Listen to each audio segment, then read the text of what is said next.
Troisième position, parce que je l'ai pas terminé encore, mais je ne peux pas m'arrêter, c'est Succession. J'ai bouffé les 2 premières saisons à une vitesse incroyable. C'est drôle, c'est touchant, c'est hyper bien réalisé, c'est hyper beau. Et j'ai juste envie de continuer, j'ai envie de découvrir tous les personnages. Tu sens qu'il y a une profondeur qui s'instaure sur chaque perso. Et donc ça donne juste envie de continuer H24. Top 2, Shameless US. C'est vraiment un souvenir d'une période de ma vie où je passais tous mes soirs chez un pote, on a regardé ça en chialant de rire chez ses parents à l'époque. Tu découvrais par exemple Philip Gallagher qui est devenu un très grand comédien dans The Bear. Et j'ai ri, j'ai pleuré. Je suis une famille qui est complètement cinglée. Happy birthday, Franny! Look what I bought you!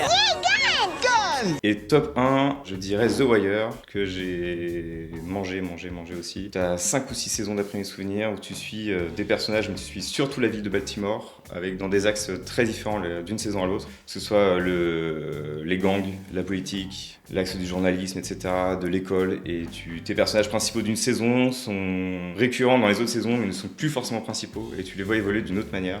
Et c'est ça que j'ai beaucoup aimé, c'est que le personnage principal, finalement, c'est la ville de Baltimore. Et c'est incroyable, avec une BO qui est folle. Et c'est hyper bien réalisé. C'est pareil, années 90, d'après mes souvenirs. Ça revient dans les mêmes périodes que Les Sopranos, etc. Donc c'est une grande période de la série. J'avais surkiffé celle-là.